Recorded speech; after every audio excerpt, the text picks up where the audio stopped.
और दोस्तों railway NTPC भर्ती के यहाँ पर एडमिट कार्ड है, यहाँ पर डाउनलोड होना शुरू हो गए हैं। जी हाँ दोस्तों, आपने देखा होगा बहुत सारे यूट्यूबर आपको रात ही वीडियो बनाकर दे रहे थे, जबकि वो डाउनलोड करके दिखाई नहीं रहे थे। लेकिन दोस्तों आज यहाँ पर मॉर्निंग में अब मैं वीडियो बना रहा हूँ, तो आपके सामने मैं यहाँ पर आपको डाउनलोड करके दिखाऊंगा क्या क्या डॉक्यूमेंट आपको एग्जाम में, जब आप एग्जाम देने जाओगे, क्या क्या डॉक्यूमेंट आपको ले जाने हैं। साथ में जो कोविड का सेल्फ डिक्लेरेशन है वो कहाँ से डाउनलोड करना है, सारा सब कुछ क्लियर हो जाएगा। तो चैनल पर आप नए हैं ना, तो प्लीज चैनल को सब्सक्राइब कर दीजिए। सबसे पहले अपडेट मैं आपको दे रहा हूं और इस वीडियो को यार अधिक से अधिक शेयर कर दे रहा हूं अपने दोस्तों के साथ। तो यहां पर देखिए मैंने आरआरबी कोलकाता की वेबसाइट खोल रखी है, इसका डायरेक्ट लिंक आपको वीडियो को डिस्क्रिप्शन में आपको दे दूंगा। यहां पर देखिए सी नंबर 1 2019 है, इसके यहां पर सारे इंपोर्टेंट नोटिस यहां पर देखते हैं। तो यहां पर देखिए ऊपर ऊपर आपको दे रखा है link for downloading eco letter exam city and date intimation. यहां पर साइड में क्लिक करते हैं, क्लिक टू व्यू। तो यहां पर देखिए यहाँ पर आपसे आपका रजिस्ट्रेशन नंबर है और आपका डेट ऑफ बर्थ है, यहाँ पर मांग रहा है। अब देखिए यहाँ पर आपका देखिए ऐसे हो सकता है कि भाई आज, ठीक है, जैसे आज यहाँ पर 24 तारीख है, तो हो सकता है आज उन्हीं कैंडिडेट का यहाँ पर शो होगा जिनका पेपर 28 को है, और 25 तारीख को उनका शो होगा जिनका 29 को है, यानी कि 4 दिन पहले ही आप उनका देख सकते हो। तो आपके सामने मैं एक दोस्त है मेरा जिसका 28 तारीख की फर्स्ट शिफ्ट में एग्जाम है, उसके रजिस्ट्रेशन नंबर आपके सामने डालकर और फिर यहाँ पर कंटिन्यू करता हूँ।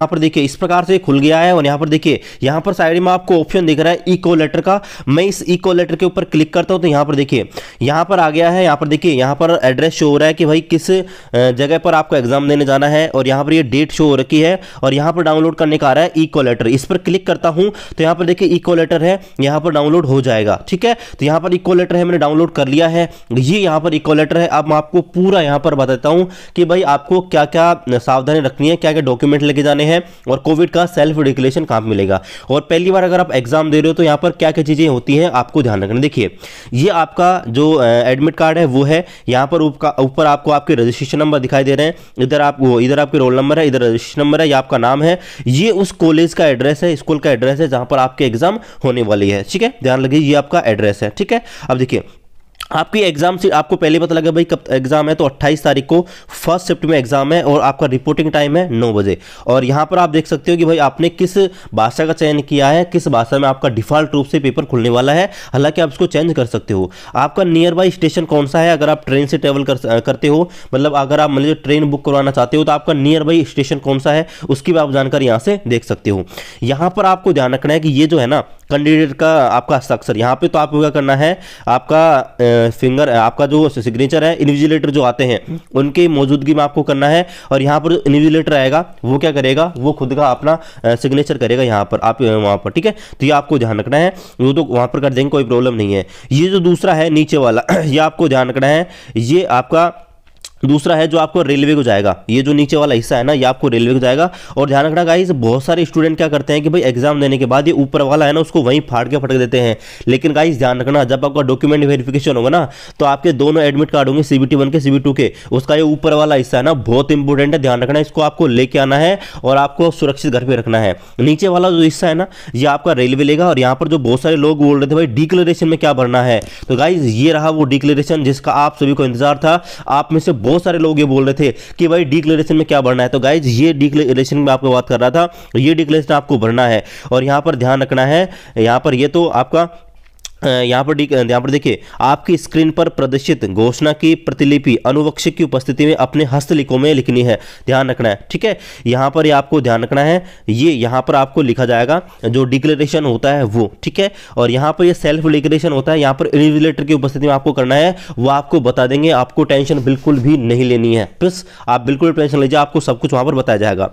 यहाँ पर देखिए एक घोषणा आपको खुद करनी है कि भाई मैं कोविड पॉजिटिव नहीं हूँ। ठीक है, ये आपको बताना है। यहाँ पर देखिए जो कैंडिडेट है उसके राइट हैंड के यहाँ पर फिंगर लिए जाएंगे, और जो कैंडिडेट है उसका थंब इम्प्रेशन 2 लिया जाएगा, 2 बार लेंगे राइट हैंड के। ठीक है, ये आपको ध्यान रखना है। आपका सिग्नेचर होगा यहाँ पर इन्विजिलेटर जो होगा, जो भी आपका एग्जाम कराने आएगा, उसके यहाँ पर आपका सिग्नेचर लिया जाएगा।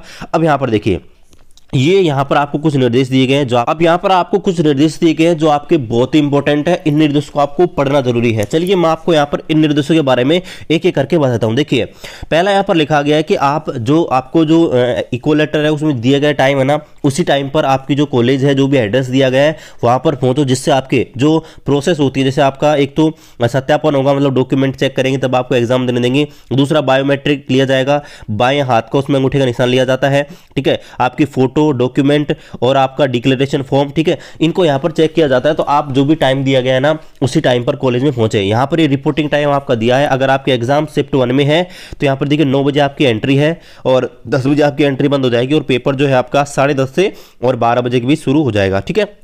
शिफ्ट 2 में अगर आप है तो आपको 1:30 पर यानी 1:30 बजे एंट्री है, 2:30 बजे तक एंट्री बंद हो जाएगी और आपके एग्जाम है वो 3 बजे से और 4:30 बजे तक, यानी कि आपके 1.5 घंटे का पेपर होने वाला है, 90 मिनट का, ठीक है। यहाँ पर आगे बोला गया है कि अगर आप निर्धारित समय पर नहीं पहुंचे तो आपको एंट्री नहीं मिलेगी, यह आपको ध्यान रखना है। आगे बोला गया है कि भाई उम्मीदवार को यह सलाह दी जाती है कि वे परीक्षा से एक दिन पहले परीक्षा केंद्र पर पहुंचकर वहां का पता लगा लें। मान लीजिए आप पहली बार एग्जाम दे रहे हैं ना, तो भी ऐसा करना, नहीं तो अगर आप पहले से एग्जाम देने जा रहे हैं तो आपको कोई प्रॉब्लम नहीं है, एक दिन पहले नहीं जाना है, टाइम खराब नहीं करना है, ठीक है। बाकी तो आप जानते हैं, अगर आप लोकल, आप कोई भी लोकल शहर में आपका गया, अगर आपका एग्जाम सिटी है तो कोई टेंशन नहीं है, लेकिन फिर भी दूसरी जगह अगर आपका एग्जाम सिटी है तो एक बार अपना जो यहाँ पर जो सेंटर है उसको विजिट जरूर कर लेना, ताकि आप दूसरे दिन जाए तो आपको कोई प्रॉब्लम नहीं हो। आगे यहाँ पर देखिए, यहाँ पर ये डॉक्यूमेंट आपको लेके जाने हैं गाइज, ये आपको ध्यान रखने हैं कि भाई कौन कौन से डॉक्यूमेंट आपको ले जाने हैं। देखिए यहाँ पर लिखा गया है, पहली बात तो आपका जो इको लेटर यानी कि जो एडमिट कार्ड आप डाउनलोड करोगे वो, ठीक है, ऊपर जो मैंने दिखाया था ये एडमिट कार्ड, एक तो आपको ये लेके जाना है। दूसरा आपका एक मूल वैध फोटो पहचान पत्र, मतलब एक आईडी ले जाना है, कम से कम एक ले जाना है, अगर एक से ज़्यादा है तो भी ले जाओ, कोई प्रॉब्लम नहीं है, लेकिन कम से कम एक आईडी।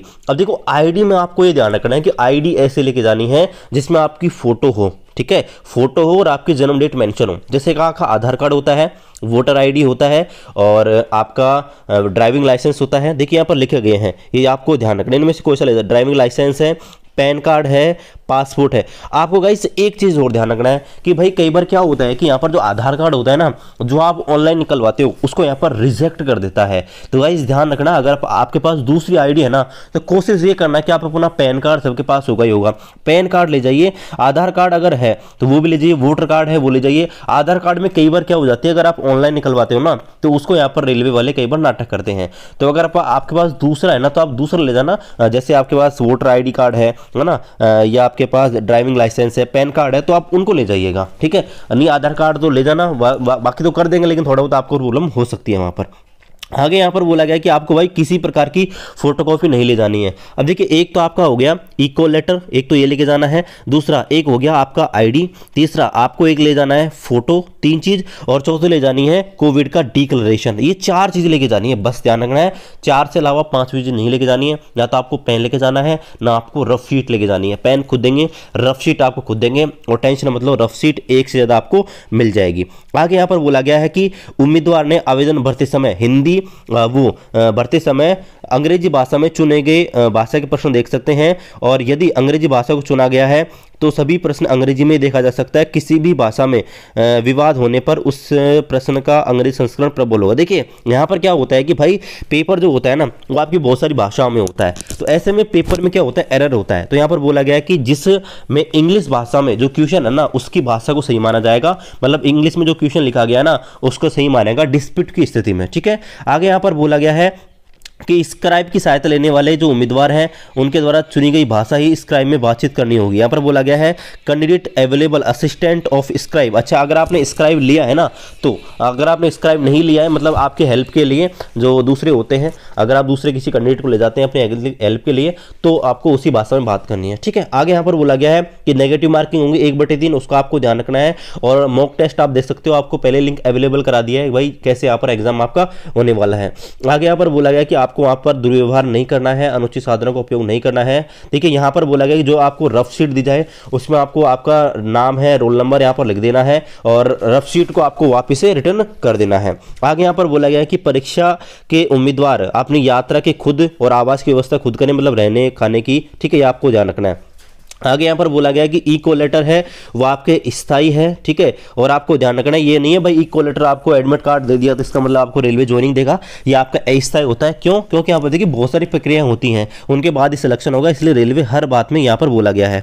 यहाँ पर देखिए, यहाँ पर बोला गया कि परीक्षा के दौरान, है ना, परीक्षा के मध्य में उम्मीदवारों के अतिरिक्त बायोमेट्रिक फोटो कैप्चर और उपस्थिति सहित भौतिक आपके RTI और हस्ताक्षर यहाँ पर लिए जाएंगे, इसलिए कोई अतिरिक्त समय नहीं दिया जाएगा, आपको ध्यान रखना है, ठीक है। यहाँ पर बोला गया है कि during the exam at the mid of the exam additional biometric LT photograph captured and attendance including physical RTI and signature and running handwriting of the candidate will be taken no action, मतलब बीच में भी आपकी biometric की जाएगी, यह भी आपको ध्यान रखना है, आपको अलग से टाइम नहीं मिलेगा, इसको आपको ध्यान रखना है कोविड के चलते हुए। आगे यहाँ पर बोला गया कि आपको किसी प्रकार से परीक्षा केंद्र, आपकी डेट है कि सेंटर है, इसको चेंज करने की अनुमति नहीं है। आगे यहाँ पर बोला गया कि रेलवे निर्देश है यदि कोई हो तो आपको यहाँ पर पालन करना है। आगे यहाँ पर बोला गया है कि रेलवे के पास ये अधिकार है कि भाई जो कैंडिडेट हैं, है ना, मान लीजिए उनको कोई प्रॉब्लम है तो उनको यहाँ पर रेलवे बाद में एग्जाम कंडक्ट करने का आदेश भी पारित कर सकती है। मान लीजिए कोई उनको ज़्यादा ही इश्यू है, ठीक है, मेजर इश्यू है, अगर आप रेलवे को मेल करते हो तो हो सकता है कि रेलवे आपके जो एग्जाम है उसको बाद में शेड्यूल कर दें, लेकिन ऐसा बहुत कम पॉसिबल होता है, ठीक है। आगे यहाँ पर बोला गया है सभी मामलों में जो अंतिम निर्णय होगा वो रेलवे वालों का होगा। आगे यहाँ पर बोला गया है PWD कैंडिडेट के लिए, देखिए PWD कैंडिडेट के लिए क्या बोला है, PWD कैंडिडेट है ना, उनको आपको ध्यान रखना है कि जो भी हैं, जो मतलब ऐसे क्या होते हैं कि बहुत सारे ऐसे लोग होते हैं जो हाथ जिनके हाथ में प्रॉब्लम होती है वो लिख नहीं पाते हैं, तो ऐसे में जो स्क्राइब अपने साथ लेके आते हैं, मतलब दूसरे जो कैंडिडेट हैं जिनको लेके आते हैं, तो उसकी फोटो भी आपको यहाँ पर लगानी पड़ेगी, ठीक है, ये आपको ध्यान रखना है, जिसका उन्होंने ऑनलाइन में फॉर्म भरा था। और आगे यहाँ पर बोला गया है कि आप स्क्राइब भी बदल सकते हैं, है ना, मान लीजिए आपको स्क्राइब अवेलेबल नहीं होता है तो आपको परीक्षा के दौरान भी स्क्राइब यहाँ पर वो दे देंगे, इसकी आप टेंशन मत लीजिए, ठीक है। तो गाइज आप सभी को बेस्ट ऑफ लक मेरी तरफ से। और यहाँ पर एडमिट कार्ड है, आप डाउनलोड कर लीजिए, और सेल्फ डिक्लेरेशन है वो यहाँ पर देखिए, उसके बारे में आपको बता दूं, ये रहा आपका सेल्फ डिक्लेरेशन जिसको आपको यहाँ पर भरना है, ठीक है।